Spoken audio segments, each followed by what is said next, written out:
What a joy that you have found us for this podcast. How exciting it is to think that this spiritual message is going out to people around this planet. Whether your life is working at a peak level or whether it can use some enhancement, have I got the message for you today. So get a piece of paper, get ready to take notes, call a friend, have them watch this podcast also. Then you too can have something to talk about and take it to a deeper level. So enjoy. Here we go.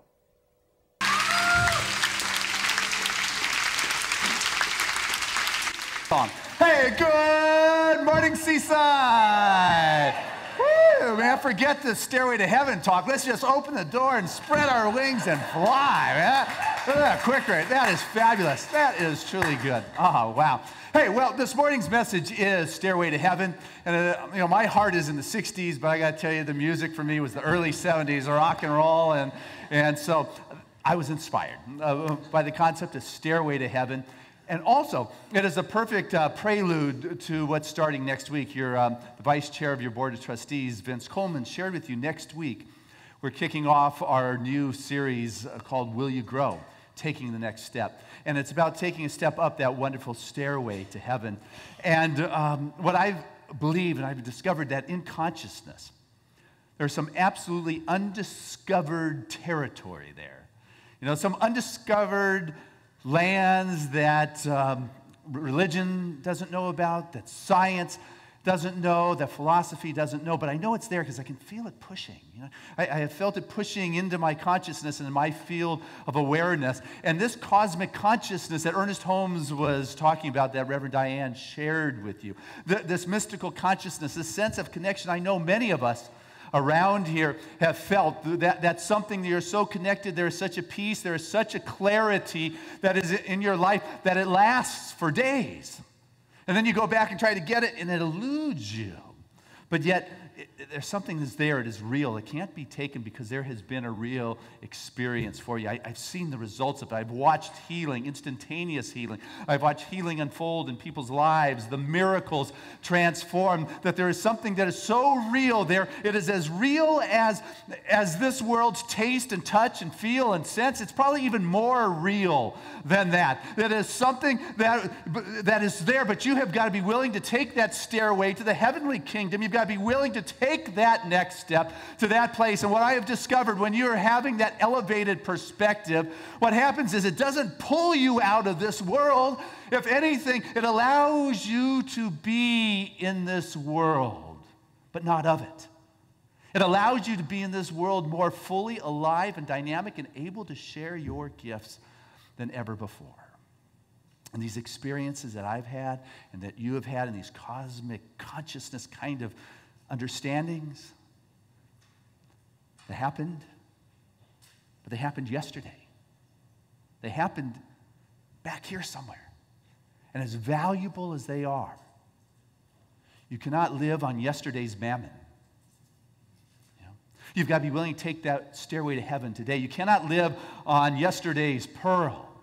And I love hearing people's stories and people's life expressions and experiences. My heart is filled with that kind of compassion. But you know what? What I know and what I want to entice you to do is to be able to live today and tomorrow to the fullness of your soul's desire and expression. I wake up in the morning, Spirit says, this is the day the Lord has made. I will rejoice and be glad in it. You've heard that one, right? And then what happens with so many people is, okay, in the beginning was God. It started my day, and now I have got to step out and do this day. It's as if God has passed the baton. Go, Christian. But no. If I take a little bit longer, what I hear is God saying, the whole day is my day.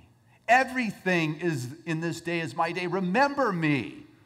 Remember that I am throughout this day. You are the one who's got to go inside. It's not I have passed the baton and I'm out of here. But it is up to you to go inside. You've been down to San Diego? Down in San Diego, where I know you have been, we have got some great culture. Like any metropolitan area, we've got, the arts, the natural sciences, the museums, just the wonderful culture that is there. You walk through Balboa Park, and it's just a smorgasbord of wonderful artistic expression. And I watch people walking there, walking downtown, never going inside. They're walking by all this brilliant, wonderful, spiritual, creative offerings. And the strange part is, they probably don't even care what is inside those museums and inside those halls. In our life, I watch so many people just walking in their outside world, never taking the time to go inside and discover what is there. Inside and say, there is something inside of me that is so much more than what this world is offering. And people are stuck walking outside. They're forgetting that this is the day that you get to take that stairway to heaven, even if the situations before you look big and ominous. Oh my goodness. That's really the time to realize I don't have the baton by myself, that God is with me, as me, here and now. I mean, I love the story of Forrest Gump's production. You may be familiar with it, where they pitched the script for 9 years before Paramount picked it up. And we've got Tom Hanks, who is Forrest Gump, in there. And the picture went $10 million over budget if they were going to do the final scene, or the one expensive scene where they brought in the history of all the old presidents in there. And the studio said, forget it, we're not doing it. And the producers, and Tom Hanks said, you've got to do it. And the producer said, well, okay, you guys fund it.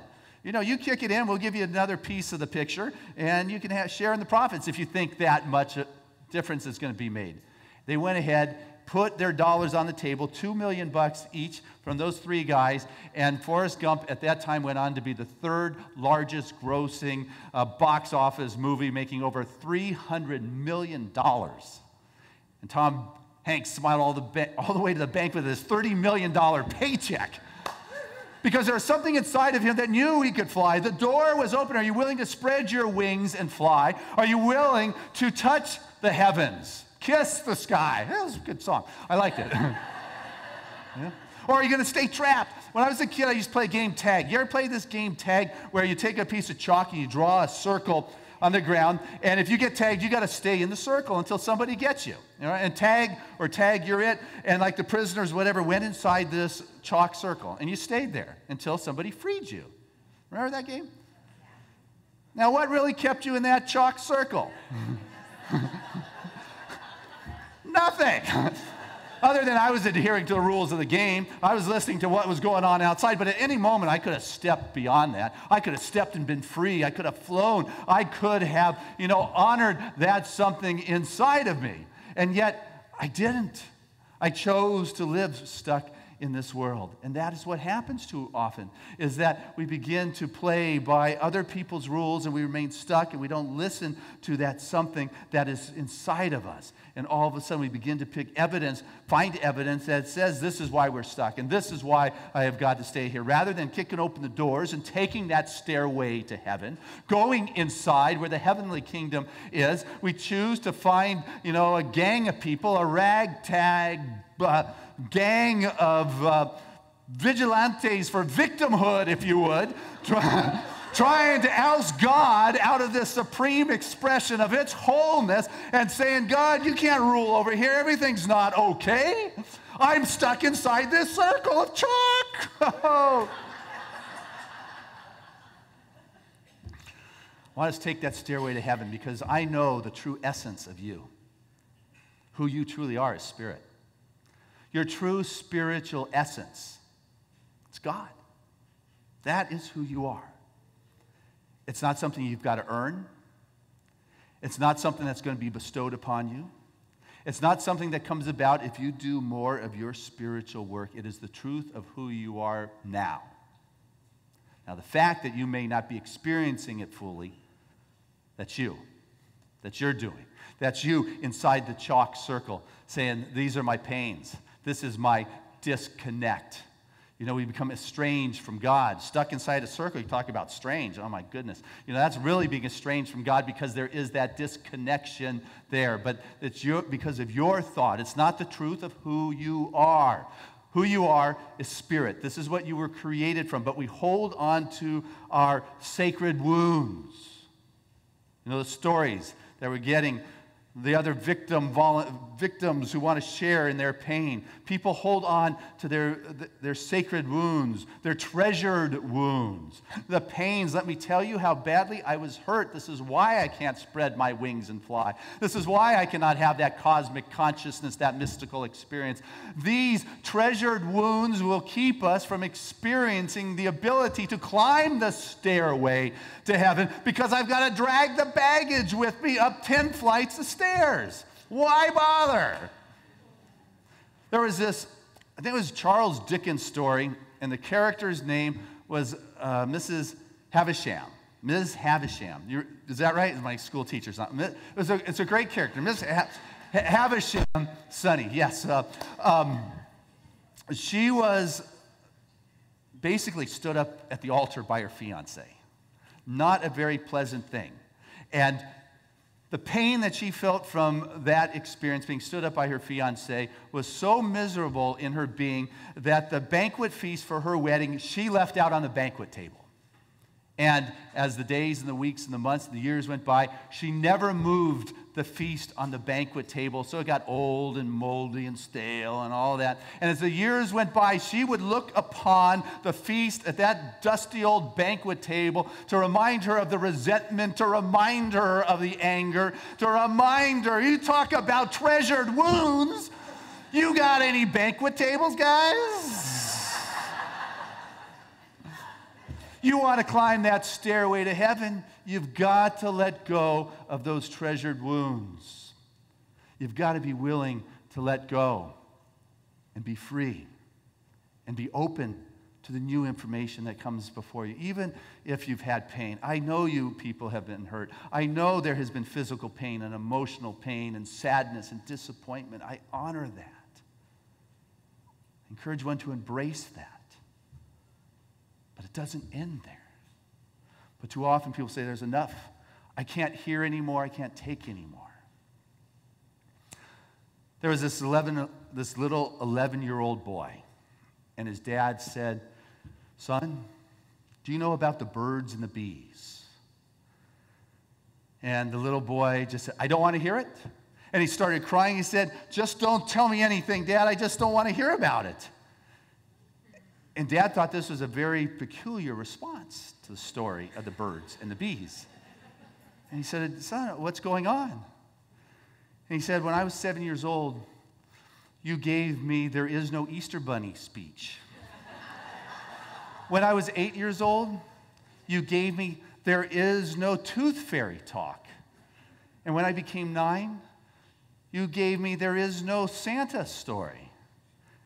And now, I just don't want to hear that. It's not so that adults don't make love. I have nothing left to live for if that's true.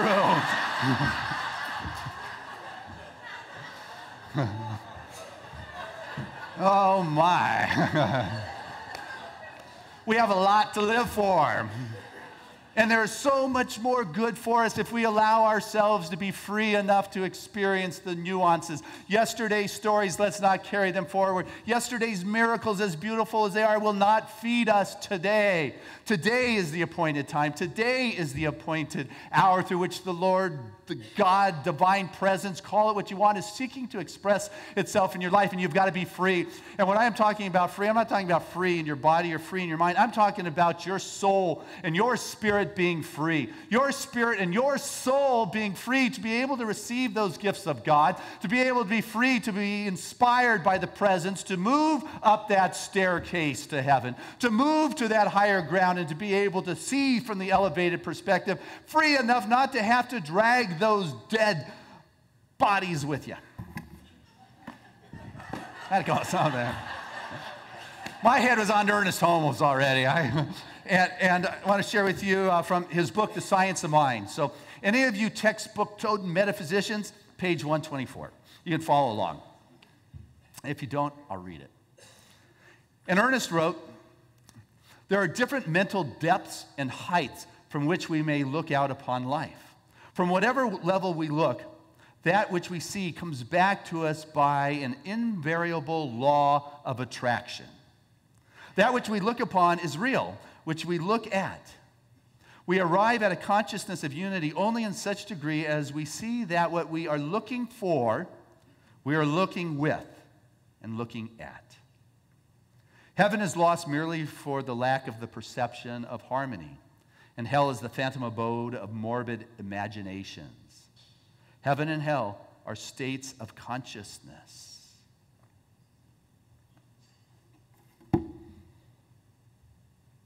There's various levels and heights upon which we look out. And what we're looking out at, we're looking with. That's the law of attraction. That's what you're looking through. That's the veil. And so if you're looking at the difficulty and the challenge, then that's what comes back. And if you're looking that there's a blessing here, as Tom Hanks in that picture said, okay, I believe in it. I'm going to put my money there. I'm going to put it all on the line. He saw it as a blessing, and it paid off well. Remember the old story of a king who was out in the jungle, and they were out, I don't know, whatever you do in a jungle, but he was cutting a coconut, and he whacked the coconut, and he whacked off his toe. And he wasn't pleased about that. But his advisor said, that's wonderful. It's a blessing. And the king did not appreciate that perspective very much, and didn't like his flippancy, so he just threw him in a pit and said, stay there and rot. The king went off and did his jungle thing, and the next day he was captured by a band of headhunters. And the high priest thought, this king, we're going to sacrifice to the gods. This is going to be the greatest offering we've been able to give. And as they were preparing the king for the sacrifice, the high priest saw that he was maimed. He wasn't whole, that his toe was missing. He said, we cannot give a disfigured expression to the gods. Let the guy go. Needless to say, he thought if his advisor was right. He went back and gave praises to the advisor, said, thank you, you were right. It was a blessing.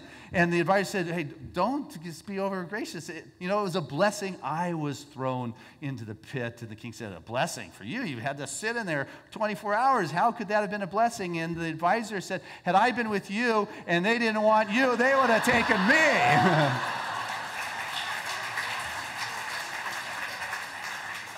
And so. Our world is all consciousness. I got to tell you, the whole of it all is truly our consciousness, or our field of awareness that is expressing in our life, in our world, as we take this walk. And if we believe we can walk up this stairway to heaven, then heaven is the state of consciousness in which we live. If we truly want to believe and express ourselves as a child of God, then what must happen is that we remain connected, not to that state of estrangement, but rather connected to that divine presence, to that invisible principle, to that invisible essence that is constantly looking for expression as our very life. And our life will and does reflect it. I've seen it happen instantly, but I also recognize that it sometimes takes some time for us to fully embrace it. Ernest Holmes says our life is a reflection of the sum total of our thinking. That's not just one nice thought. I have people show up in class or they write me letters and say, Christian, I'm getting discouraged. It's not quite working like you said. It's kind of wondering if it's a bunch of hogwash. I've been at it now for a year, and my life hasn't transformed. I said, a year? You've only been at it a year? They say Buddha spent 10,000 lifetimes working on one virtue. Thousands of lifetimes we're talking here, and you're discouraged after a year? I think you should stick to it. Jesus didn't get it overnight, I'll assure you. And you know what? I don't think these guys were done when they checked out of this place. It is the continuity of the individual soul. And so as it moves on, we continue to grow and expand and learn and express our states of consciousness wherever we are, whatever dimension we play on. It is a reflection of that inner kingdom that is there if we're willing to step outside of that chalked up circle that keeps us trapped. We got to be willing to know that God is infinite. Truth is infinite.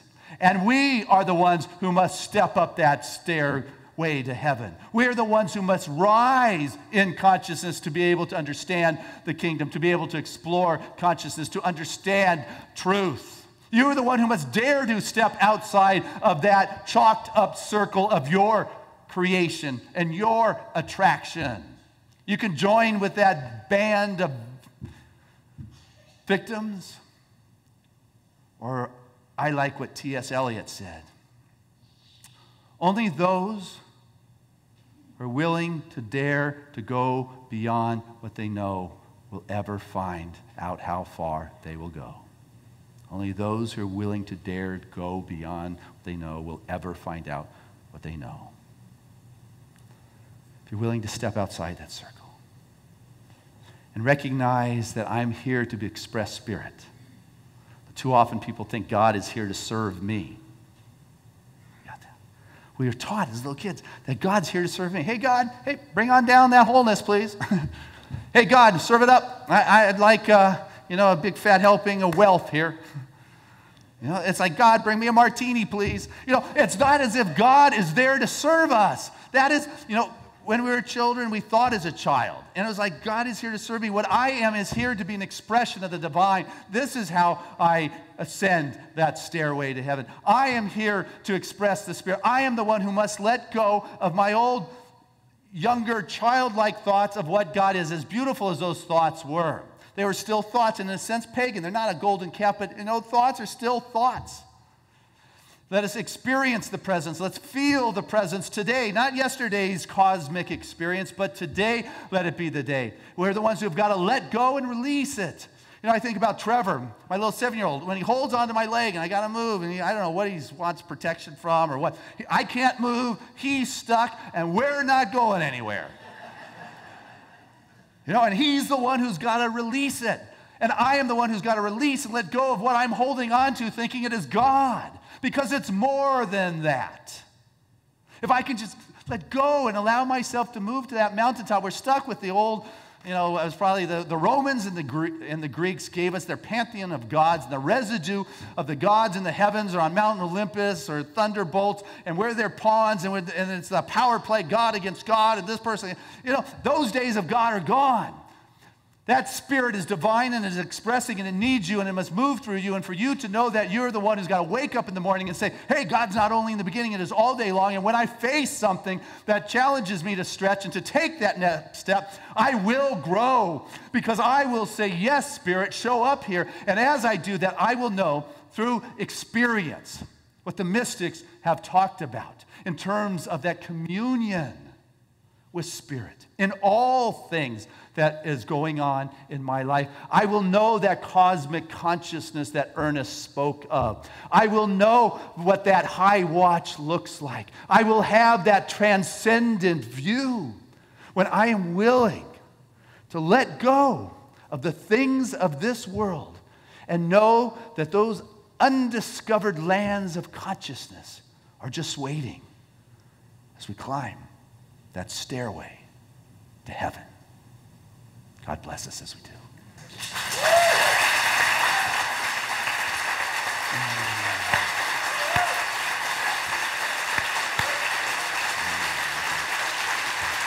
right. Okay.